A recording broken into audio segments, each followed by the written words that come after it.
Okay, team. We get to read a story that some of you guys have probably heard before, but it's going to be a little bit different because as we study author's purpose, we're going to read it to try and figure out, did the author write this story to persuade us, to try and convince us of their opinion? Did the author write this story to inform us and give us more knowledge in our brain? Or did the author write this story to entertain? Yeah, maybe there was a set of characters and setting. Okay, so this story is one of Miss Shay's favorite. It's a little bit silly, and it was written by John Scieszka and illustrated by Lane Smith. So remember, as I read, what's the author trying to get us to do? This is called The True Story of the Three Little Pigs.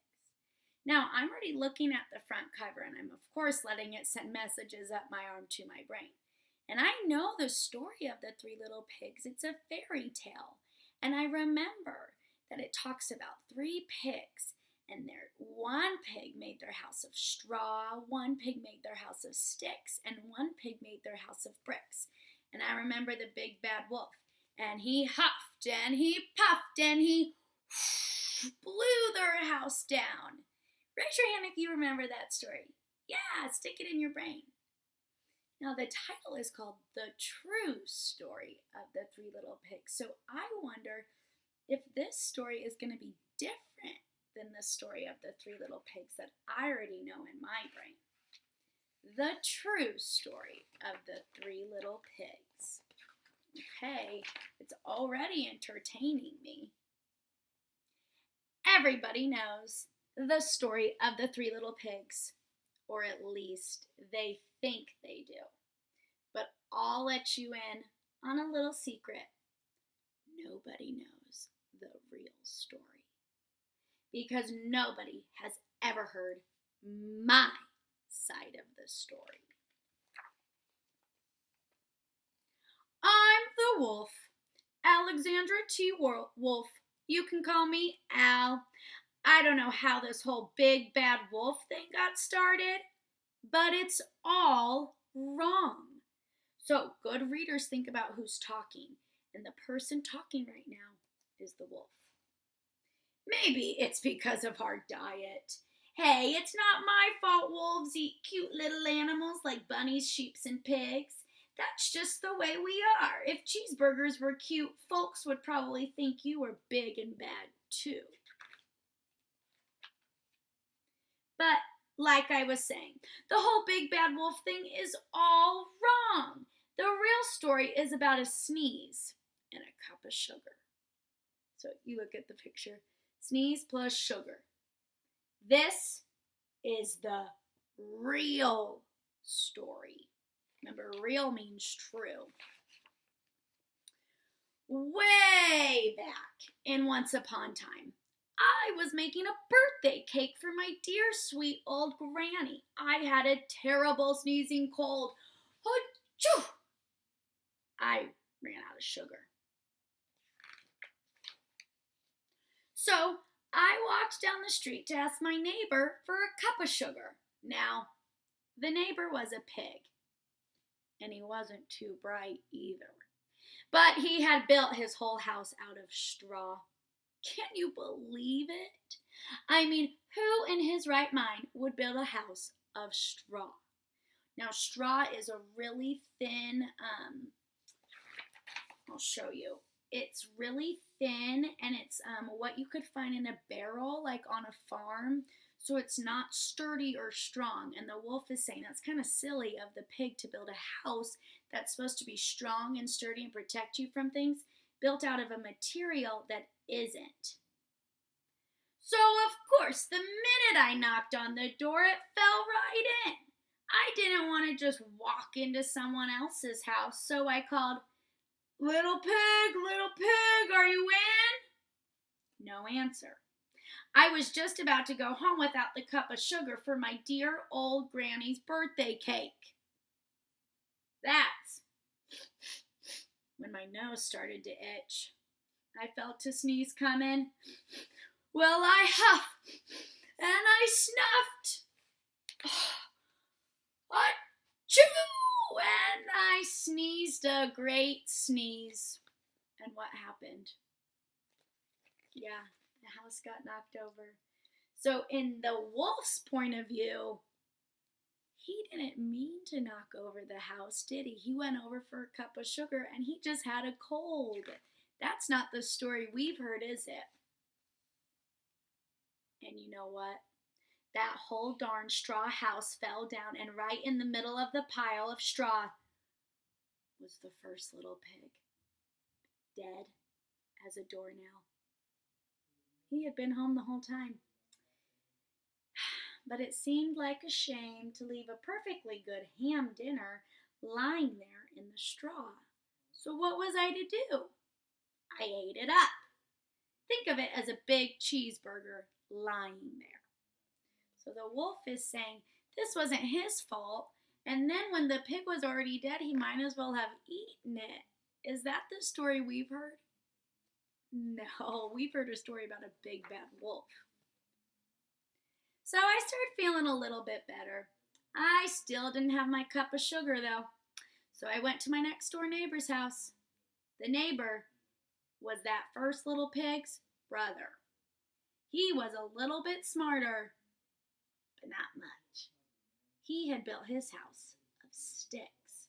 So sticks would be a little bit more durable than hay because they're thicker and sturdier, but still not durable enough to keep you safe in a house. I rang that doorbell of the stick house. Nobody answered. I called, Mr. Pig, Mr. Pig, are you in? I just need some sugar. He yelled back, Go away, wolf, you can't come in. I'm shaving the hairs on my chinny chin. I had just grabbed the doorknob when I felt another sneeze coming on. I huffed, and I snuffed, and I tried to cover my mouth, but I sneezed a great achoo! You're not going to believe it, but this guy's house fell down just like his brother's. When the dust cleared, there was the second little pig, dead as a doornail. Wolf's honor. So he's saying he didn't kill these pigs on purpose. It was just a sneeze. Now you know food will spoil if you just leave it out to open, so I did the only thing there was to do. I had dinner again. Think of it as a second helping. I was getting awfully full, but my cold was feeling better, and I still didn't have that cup of sugar for my dear old sweet granny's birthday cake. So I went to the next house. This guy was the first and second little pig's brother. He must have had the brains of the family. He built his house out of bricks, which would be the most sturdy and strong material out of the three houses. I knocked on that brick house. No answer. I called, Mr. Pig, Mr. Pig, are you in? And do you know what that rude little porker answered? Get out of here, wolf. Don't bother me again. Talk about impolite. He probably had a whole sack full of sugar, and he wouldn't give me even one little cup for my dear sweet granny's birthday cake. What a pig! I was just about to go home and maybe make a nice birthday card instead of a cake when I felt my cold coming on. What's going to happen? Say it with me. He huffed and he snuffed and achoo! He sneezed once again. Then the third little pig yelled, and your old granny can sit on a pin. Well, the sneeze didn't blow down the brick house because it was the most durable. Let's see what happens next. Now, I'm usually a pretty calm fellow, but when somebody talks about my granny like that, I go a little crazy. When the cops drove up, of course I was trying to break down the pig's door, and the whole time I was huffing and puffing and sneezing and making a real big scene. The news reporters found out about the two pigs I had for dinner. They figured a sick guy going to borrow a cup of sugar didn't sound very exciting, so they jazzed up the story with all of that huff and puff and blow your house down. And they made me the big bad wolf. That's it. The real story. I was framed. The rest, as they say, was history. Look, the wolf's in jail, but then he says, but maybe you could loan me a cup of sugar. The end. Okay, so I want us to think about the beginning, middle, and end of this story. At the beginning, I was thinking maybe this story's purpose was to entertain us. Yeah, because it had characters and a setting and a sequence of events. Okay, now let's think, was this story to inform us? Did it give us real information?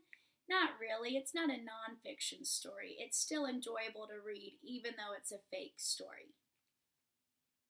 But then I started thinking, I wonder if the author was trying to persuade the reader to believe the big bad wolf. I mean, the wolf was the one speaking the whole time, right? This was from the wolf's point of view. So the author wrote this story to share us the wolf's point of view. And the wolf's point of view was that he's not the big bad wolf. Because if you see, he's telling us really that he just ate the pigs because he didn't want food to spoil. And he just went to the next house because he really needed that cup of sugar for his grandma's birthday. And of course he was just trying to get into the house when the pig insulted his granny, not to get in and hurt the pig. And so towards the end of the story, I started thinking, the author persuaded me of their opinion. Yeah, the author wanted to share the wolf side of the story, and I started thinking, I wonder if this is the true story and the fairy tale that we've heard about is not the real story.